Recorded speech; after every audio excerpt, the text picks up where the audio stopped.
나주부TV 시청자 여러분 안녕하세요. 네, 어제 나스닥은 초반에 하락하다가 후반에 좀 다시 반등해 줬죠. 그래서 최악은 좀 피했다 이렇게 저 스스로는 보고 있습니다. 더 내려갔으면 다음 주가 매우 힘들었을 건데 그래도 이렇게 낙폭을 떨어졌던 걸 좀 줄여줬죠.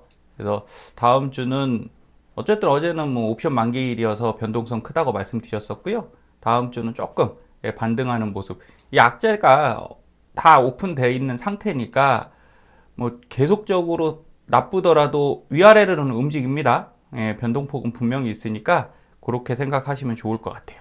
그래서 어제 계좌사항 잠깐 보면 뭐 크게 내려갔던 게 다시 올라왔기 때문에 크게 저기가 없죠. 변동폭 없고요. 이제 저는 어제도 이제 TQ를 조금 모아서 1번 1차 스윙 계좌에 146개, 장기 계좌에 100개, 그 다음에 3차 스윙 계좌에 37개에서 283개 모았고요. 저는 1차 목표가 333개입니다. 그 정도만 제 자산 비중의 10% 이내에서 사고 싶어서. 근데 만약에 더 떨어지면 어쩔 수 없죠. 더 이제 추가 배정하지만 지금 제 계획으로는 그렇습니다. 그래서 현재까지는 50개 정도 남아서 이번에 다음 주에 하락하면 그걸 마저 채울 겁니다.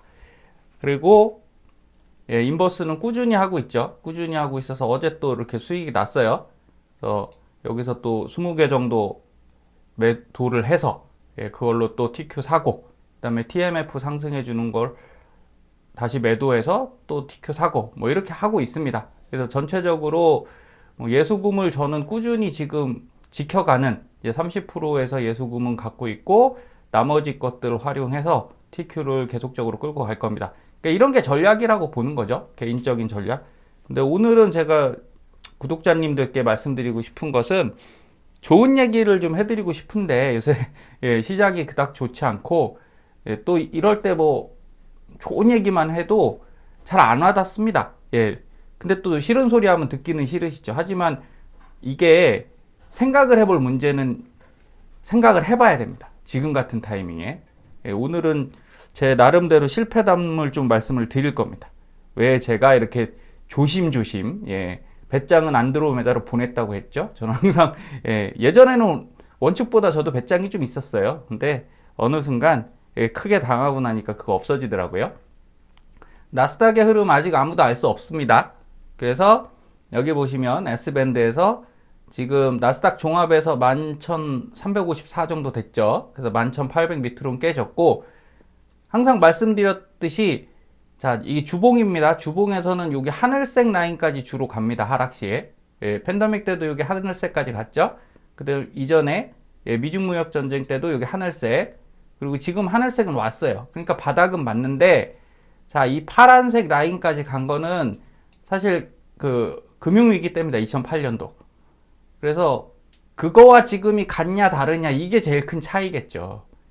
물론 시스템적인 문제는 없죠. 현재 우리가 경제 시스템 자체가 문제가 있는 건 아닌데, 자, 인플레이션이 발생한 이유, 뭐 유동성이죠. 유동성과 그 다음에 지금 전쟁으로 인한 공급망, 이 부분들이 문제가 되면서 원가가 다 오르기 시작한 거죠.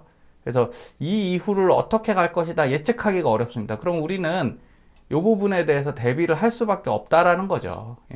그래서 현금 보유를 말씀드리는데 그 현금 보유를 말씀드리게 된 이유도 이겁니다. 제가 이 차트에서 제일 싫어하는 구간이 있어요. 바로 이 구간입니다. 2016에서 17 구간. 왜 제일 싫어하냐? 그때 저는 이제 그 경제TV에서 뭐 방송 만드는 그쪽 일을 좀 하고 있었어요. 그래서 저는 이 투자 쪽은 시간이 없었어요. 너무 바빠갖고 도저히 시간이 없어서 그 미래에셋증권 출신의 굉장히 유능한 선배한테 돈을 맡긴 상태였습니다. 그래서 그 선배가 이제 미래에셋에서 랩 운영하시던 분이에요. 그래서 자기가 이제 회사를 차리고 나와서 이제 고객들 돈을 이렇게 운영을 하는 거죠. 그래서 저도 고객으로서 돈을 맡겼는데 친하니까 이거 저도 투자를 할 줄 알잖아요. 그래서 이제 그때 의견 교류를 했던 게 이런 겁니다. 그 선배가 이전에 한 3년 수익을 잘 냈어요. 그런데 언제 좀 잘 내냐면 그분은 숏을 잘 칩니다. 예, 하락 배팅을 좀 잘해요. 상승 때는 조금 천천히 하다가, 그래서 여기 때 하락이 있었죠. 15년, 16년. 예, 그러면서 여기서 수익을 좀 잘 내셨어요. 그리고 여기서 다시 반등. 그리고 여기서 다시 반등하면서 이때 트럼프 대통령이 예, 취임을 합니다. 예, 트럼프 대통령이 안 될 줄 알았는데 돼버렸죠. 그래서 그 선배가 트럼프 대통령을, 전 대통령을 좋아하지 않았어요. 예, 안 된다. 트럼프 대통령이 되면 분명히 경제 무너진다. 그래서 저는 어쨌든 뭐 그 선배랑은 좋은 관계고, 과거 이력이 좋으니까요. 한 5년 동안 진짜 수익 잘 내셨거든요. 그래서 그 말을 믿었습니다. 믿고 이제 숏배팅을 하셨어요. 나스닥 숏배팅을 했고, 뭐 저는 제가 운영하는 거 아니니까 믿고 맡겼죠. 결과가 어떻게 됐겠습니까? 보시다시피 예, 숏은커녕 여기 살짝 예, 밀리고 그냥 롱이죠. 예. 하는 순간 정말 예, 선물은 무섭습니다. 요 구간에서 예, 한 1년 정도만 손실 보면, 제가 그때 본 손실이 한 2억이 넘는 것 같아요. 2억에서 3억 사이. 예, 금방 날아갑니다. 근데 제 스스로 더 좀 열이 받았던 게, 제가 바쁜 것도 있었고, 예, 그 선배한테 믿고 맡겼던 것도 있고, 근데 후반부에는 이제 저도 열어봤죠. 열어보고 선배랑 이제 얘기하고 했는데 벌써 손해를 봤잖아요. 그러니까 이거 어떻게 할 수가 없더라고요. 그러다가 이때 돼갖고 롱으로 다시 갈 수도 없고, 그게 사람이 예, 한계에 빠지는 지점입니다. 초반에 손절을 했으면 상관없는데, 그 선배 자체도 예, 확신이 있었을 거 아니에요. 본인 입장에선. 그리고 자기도 성공 경험이 있단 말이죠. 못 하시는 분이 아니니까 예, 자기의 관점이 있던 거죠. 야, 떨어진다. 왜냐? 5년 전에 2,400대부터 이분이 하셨거든요. 나스닥을. 근데 지금 요때가 얼마였냐? 거의 6천이었어요. 거의 3배 오른 상태니까 이건 떨어질 수 있다. 떨어진다. 야, 정말 이때 일이 손에 안 잡힙니다. 일이 손에 안 잡히고요. 예, 계속 낮에 일을 못 합니다. 예, 그리고 해외 선물은 이제 새벽에도 움직이지만 낮에도 움직이거든요. 그러니까, 와, 정말 그 1년이 나름 지옥 같았습니다. 차라리 제가 했으면 더 힘들었을 수도 있죠. 예, 저에 대한 멘탈이 나갔을 수도 있는데, 맡겨놨기 때문에 지금은 좀 탓은 하죠. 근데 후회는 많이 합니다. 아, 내가 했으면 손절치고 나왔을까? 근데 모르겠어요. 예, 진입 시점이 이랬습니다. 그 뒤부터는 원칙주의자가 됐어요. 떨어질 거야, 떨어질 거야, 올라갈 거야, 올라갈 거야 말고 그냥 내가 예, 정해놓은 원칙대로 하자. 그래서 손해가 나면 그게 이제 내 몫이라고 말씀드리는 겁니다. 그러면 여러분께 이런 말씀 드리는 가장 큰 이유가, 보세요. 자, 여기 이제 2014년, 13년 이렇게 됐죠. 여기 금융위기 때입니다. 파란색 라인으로 내려간 예, 최근 20년에 처음 있는 일이죠. 자, 지금이 두 번째로 될지 안 될지 그거는 생각 안 하셔도 된다라는 거예요. 왜? 올라갈 거야, 떨어질 거야, 이거를 확정 짓는 순간 여러분 판단하시기 더 힘듭니다. 그럼 한쪽에 빠질 수밖에 없어요. 만약에 상승할 거야 라고 생각을 하시면 어떻게 해야 돼요? 계속 매수를 하셔야 되죠. 예. 그리고 하락할 거야 그러면 손절하고 나가셔야 됩니다. 지금은 이 어느 쪽을 하셔도 손해입니다. 그래서 끝까지 가려면 진짜 천천히 가시라고 말씀드립니다. 모르잖아요. 앞이 어떻게 될지 모르는데 굳이 결론을 내놓고 할 필요도 없고, 그리고 투자는 경쟁이 절대 아닙니다. 제가 최근 상담하면서 많이 느낀 건데, 여러분 이 오래 주식하셨던 분들도 있고 새로 하신 분들도 있는데, 우리나라는 경쟁 사회죠. 예, 경쟁이 너무 치열하다 보니까 주식도 경쟁하듯이 합니다. 예, 예를 들어 뭐 친구라고 할게요. 친구가 TQ를 25달러에 샀으면 나도 25달러에 사야 된다고 생각하시나 봐요. 싼 가격 오면 경쟁적으로 삽니다. 여러분, 장기 투자는 장기 보유죠. 오래 갖고 계실 거잖아요. 그럼 평단이 25든 45든 상관 있나요? 네, 수익률은 상관 있을지라도 장기 보유 개념에선 크게 문제가 없어요. 그냥 갖고 계시다가 오를 때 수익 내시면 됩니다. 지금 목표도 정해 놓으셨나요? 나는 이걸로 무조건 500% 수익 내야 돼. 주식 투자에선 그렇게 안 됩니다. 예, 내가 마음을 먹어도 절대 되지 않아요. 그래서 저는 경쟁이 아닌데 경쟁적으로 투자하시는 분들이 요새 너무 많더라. 그래서 주가 떨어지면 예, 줍줍하신다고 막 열심히 사시잖아요. 잘 생각해 보십시오. 경쟁이 절대 아닙니다. 안 사도 누가 아무도 뭐라고 안 해요. 예, 그리고 지금 사는 게 현명한지 아닌지는 지나가 봐야 압니다. 그래서 제가 지금 사시라고 말씀드리는 이유는 예, 올인해서 다 사시라는 거 아니라고 말씀드렸죠. 저도 하루에 정해진 개수만 산다니까요. 이제 50개 남았으니까 이틀, 지금 4일, 제가 요번에 바닥 구간 왔을 때 3일차 매수거든요. 4일 중에 3일 산 겁니다. 하루는 좀 오르길래. 지난주에 올랐지 한번. 그땐 안 사고 예, 그 뒤에 3일째 사고 있는데 이제 이틀 남았으니까 분위기 봐서 예, 25개씩을 사든 아니면 올라가면 좀 기다렸다 더 떨어져서 사든 이런 건 내가 템포 조절이 충분히 가능하다는 거죠. 그러니까 그런 걸 하시는 게 더 중요해요. 장기 투자 저가 매수를 하시는 분들이 흔히 하는 착각들이 있습니다. 특히 예, 우리 일이나 공부는 노력하는 만큼 100%는 아니더라도 성적이 오르든가 승진을 할 수 있던가 뭐 이렇잖아요. 근데 주식은요, 투자는 노력하는 결과가 그만큼의 결과가 절대 나오지 않아요. 근데 투자에선 이게 절대 통하지 않습니다. 통할 수도 있지만 그건 운이라고 보셔야 되고, 뭐만 통하냐? 시간을 얼마나 주느냐죠, 시간. 예, 이 가격이 내가 원하는 데만큼 안 왔으면 2년, 3년, 5년 충분히 기다릴 수 있는 시간을 주시면 그게 가능해지는 거죠. 그래도 그것도 내가 조절할 수 있나요? 없죠. 올 때까지 기다리는 거예요. 그래서 인내 싸움인데, 우리나라 분들이 진짜 투자를 열심히 공부해서 단기간에 엄청난 성과를 내려고 자꾸 노력을 하십니다.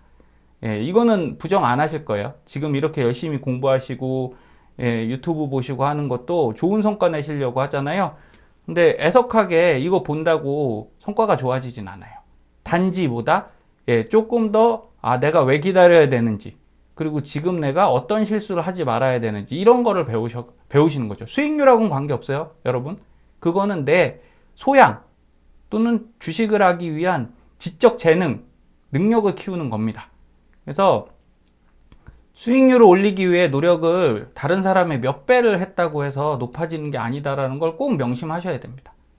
그래서 시간을 충분히 주면 어느 순간 높은 수익률로 돌아올 것이기 때문에 지금 엄청 많이 안 사셔도 된다라는 거예요. 야, 이거 이전에 절대 올 수 없는 가격이다. 지금 정말 좋은 기회다. 기회 맞죠? 근데 그게 사람마다 다르다니까요. 내가 시드머니가 충분하지 않고 곧 쓸 돈이면 나한텐 좋은 시기가 아닌 거고요. 예, 주식을 잘 모르고 아직 이제 배우는 초창기는 괜히 많이 사시면 독이 됩니다. 그래서 내 수준을 명확하게 평가하시는 것부터가 1번이에요.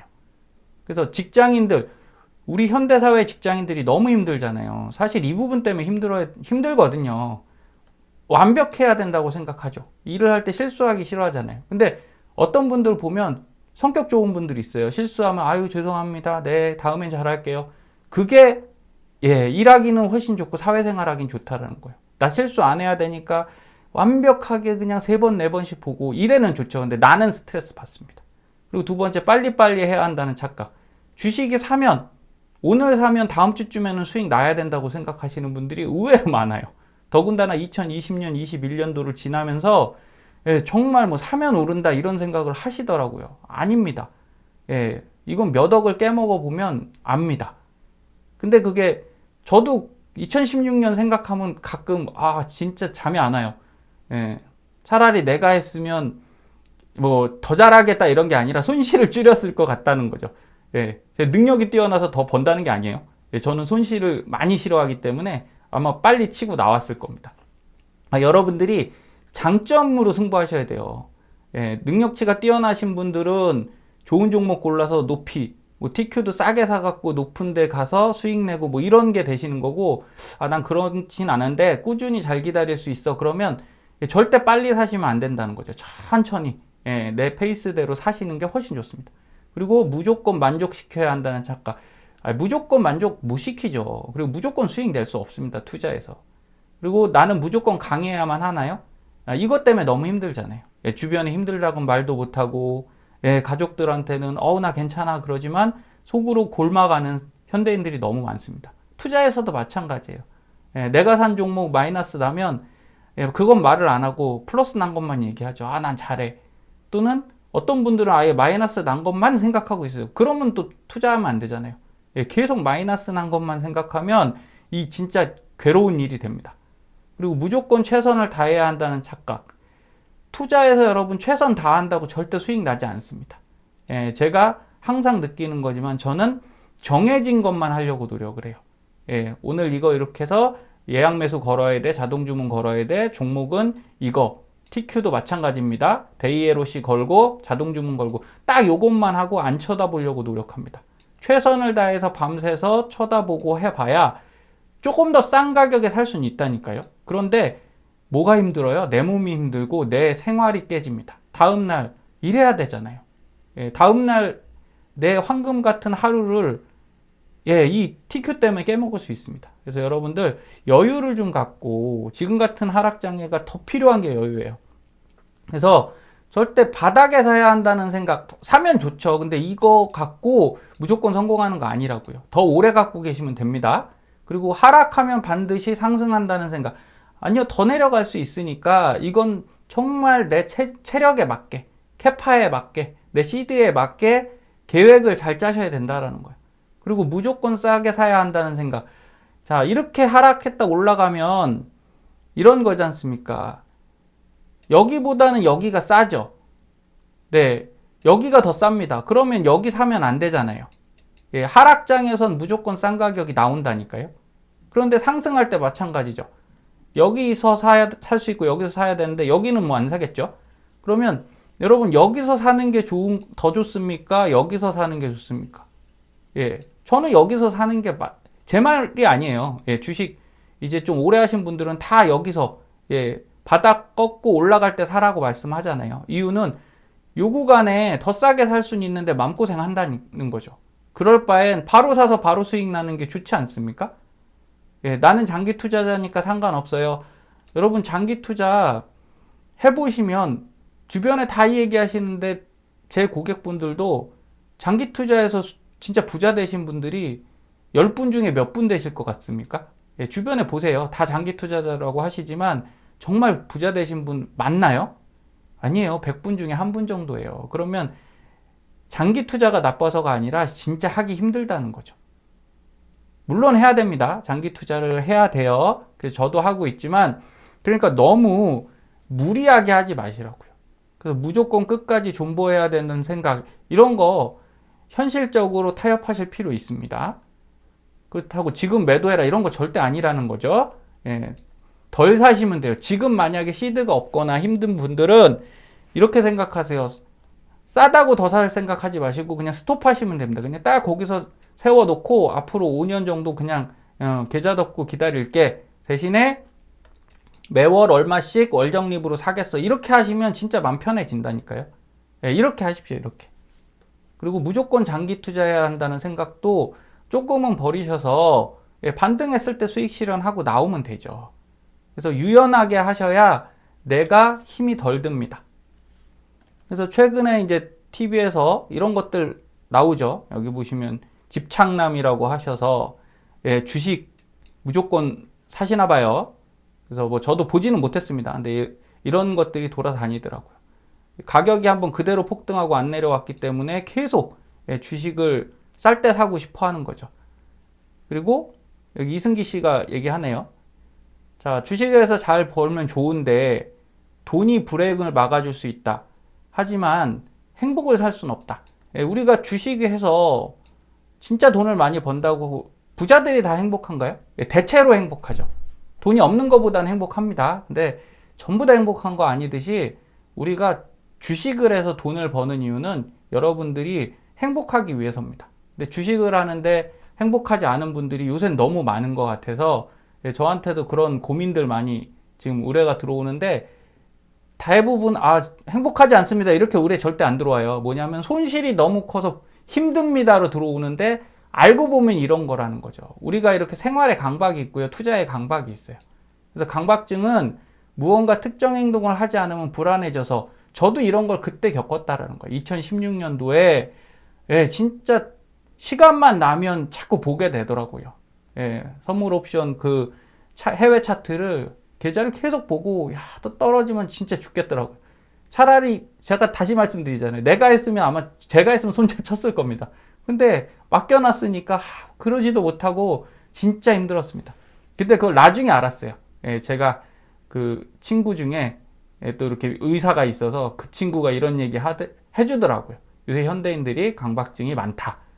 그러면 뭘 하지 않으면, 이 같은 행동을 하지 않으면 마음이 불편하고 괴로운 겁니다. 그래서 오늘은 그냥 이렇게 편하게 생각해 보세요. 여러분 지금 주식 때문에 되게 힘드시다. 그러면 내가 과거에 집착하고 있나 이걸 보십시오. 여기 사파에서 보시면 17년 초에 비트코인 샀어야 했는데 삼성전자나 애플을 미리 샀어야 하는데 하고 다음에 떨어졌을 때 이걸 열심히 산다고 생각할게요. 근데 그 뒤에는 뭐가 올랐죠? 테슬라와 엔비디아를 올랐습니다. 그래서 이런 약간의 감정에 치우치는 경우엔 과거에 좋았던 자산을 계속 집착하면 새로 좋은 주식을 못 볼 수가 있어요. 그쵸? 예, 이거보다는 그 이후엔 이게 훨씬 많이 벌었죠. 그래서 투자에 현명한 분들은 감정보다는 이성으로 판단하는 분들이고요. 그리고 팩트가 아닌 자신의 고집에 근거해서 투자하시면 절대 안 됩니다. 이거 한번 진짜 깊이 생각해 보셔야 됩니다. 저도 매일 고민해요. 그래서 완벽주의 있는 분들이 특히 힘드시거든요. 지금 같은 장에. 내 생각이 틀리지 않았을 것 같은데 그러면 더 어떻게 되냐? 더 배팅을 하는 거예요. 근데 제가 말씀드렸잖아요. 투자는 경쟁이 아니고요. 배팅이 아닙니다. 그냥 그 주식과 그 ETF를 내가 평생 가지고 가는 거예요. 우리가 만약에 이런 거잖아요. 가족과 친구가 있죠. 제가 주식을 자녀라고 생각하지 마시라고 말씀 종종 드리거든요. 이유는 자녀는 내 책임이잖아요. 잘하든 못하면 내가 뭘 더 해줘야 되고 막 이러려고 하시는 부모님들 정말 많습니다. 그래서 주식을 자녀라고 생각하면 내가 올인을 해야 되는 상황이 생겨요. 근데 저는 주식을 그냥 동료라고 생각하셨으면 좋겠어요. 동료는 어때요? 냉정하게 칭찬도 해줄 수 있고 조언도 해줄 수 있고 비난도 해줄 수 있고 이런 거지 않습니까? 그래서 본인의 짧은 식견과 경험을 토대로 아무 근거 없는 자신의 룰과 가이드라인을 세워놓고 아집에 빠진 투자를 반복한다. 전문가라고 항상 맞추지도 못하는데 그럼 내 얘기를 듣지. 내 생각이 맞아. 내 친구는 자기 방식으로 몇 억을 벌었어. 이분이 이 몇 억을 또 날렸을지도 모르잖아요. 그래서 이렇게 딱 자기만의 루틴이 있으신 건 좋은데 갇혀 계시면 절대 안 된다라는 겁니다. 투자보다 소중한 건요, 여러분의 인생이에요. 그래서 요거 한번 잘 체크해 보십시오. 지금 너무 힘드시면 이렇게 권유 드립니다. 운동하고 인내심은 길러지는 게 아니니까 운동 같은 거 하시고 재밌는 활동들 하세요. 차라리 게임을 하세요. 전 그렇게 말씀드립니다. 차라리 게임 하셔서 좀 잊으시라고. 그 다음에 신경 끄기 웬만하면 잘 보지 마시고, 그리고 상대방의 말을 듣기만 하는 훈련을 해라. 이런 건 너무 이제 교과서적이죠. 이게 정신의학신문에 나오다 보니까 교과서적인 얘기가 있습니다. 그리고 여기 있네요. 게임, 웹툰, 유튜브 등등 보는데 제발 주식 유튜브 보지 마시라는 거예요. 그냥 캠핑 유튜브, 본인께서 재밌어하는 그런 거 보십시오. 그래서 웬만하면 다른 자국으로 환기를 시켜서 이 시기를 잘 견뎌가시면 좋겠고요. 단거리 선수는 이렇게 근육이 우락부락한 분들이 잘합니다. 근데 마라톤 선수분들은 이런 분들 없죠. 잔근육입니다. 잔근육. 완전 달라요. 대상이. 그래서 우리가 다 100m라고 다 마라톤이라고 생각하면서 100m처럼 주식을 한다는 얘기예요. 이유는 남들도 죽어라 달리니까 나도 따라갈 수밖에 없는 거죠. 그러면서 100m는 장점은 뭡니까? 지긴 저도 갈 수는 있어요. 누구는 19초, 누구는 18초라도 어쨌든 들어는 갑니다. 그런데 마라톤은 다 들어갈 수 있나요? 아니, 절대 못 들어가요. 그래서 나만의 속도대로 꼭 하셔라. 이 말씀을 드리고 싶었고요. 매수 시기 4일차입니다. 이틀 정도 남았고 지난주에는 안타깝게 여기서 이제 꼴이 나왔는데 쭉 올리고 거래량 터져야 된다고 말씀드렸죠. 그게 안 됐어요. 그래서 그래도 더 안 떨어진 건 전 다행이라고 생각하고요. 다음 주에 한번 이렇게 올라가는 거, 아래 꼬리 달고 다시 올라가는 거. 아래 꼬리 안 달았으면 좋겠네요. 그냥 바로 올라갔으면 좋겠어요. 어쨌든 꼬리는 달려 있으니까. 그래서 조금 올렸으면 하는 바람이 있고, 지금 추세선 보시면 일봉에서 TQ 일봉 보시면 추세선에 딱 붙어 있거든요. 그래서 조금만 가면 이걸 뚫고 갈 수는 있어요. 어쨌든 부딪히더라도 이렇게 왼쪽으로 횡보하면서 시간의 문제입니다. 2달, 3달 흘러가면서 반등할 수 있으니까 우리 한번 기다려 보자고요. 밑에서 봐도 이제 바닥을 들어왔잖아요. 보통 이거 조금 더 가거든요. 그래서 6월 정도에는 기회가 한번 올 수 있지 않을까 이렇게 보고 있습니다. RVI 자체도 이제 45 밑으로 내려갔다는 얘기는 이 분홍색 선이 40이 보통 저기입니다. 바닥입니다. 그럼 여기 찍으면 대부분 이런 식으로 밑에 찍으면 올라가긴 하죠. 부분적으로. 그래서 더 내려가면 이게 올라갈 수 있으니까 이럴 때 상승이 나오거든요. 그러니까 조금 기다려 보시면 될 것 같고요. 그러니까 제일 중요한 건 여러분의 페이스입니다. 그리고 내 체력을 배분해서 하시는 거니까 다음 주에도 더 좋은 성과를 내기 위해서는 그냥 같이 간다고 생각하세요. TQ를 경쟁적으로 사거나 막 지금 더 싼 가격이니까 그렇게 안 하셔도 됩니다. 30달러라도 충분히 매력적인 가격이고요. 그리고 더 밑으로 내려간다고 하면 더 사야 되니까 그때를 위해서 총알을 조금 남겨두시는 현명한 나주부 구독자님들 되셨으면 좋겠습니다. 휴일 잘 보내시고요. 조금은 이제 주식에서 벗어나서 여러분의 행복한 일상을 주말엔 보내셨으면 좋겠습니다. 감사합니다.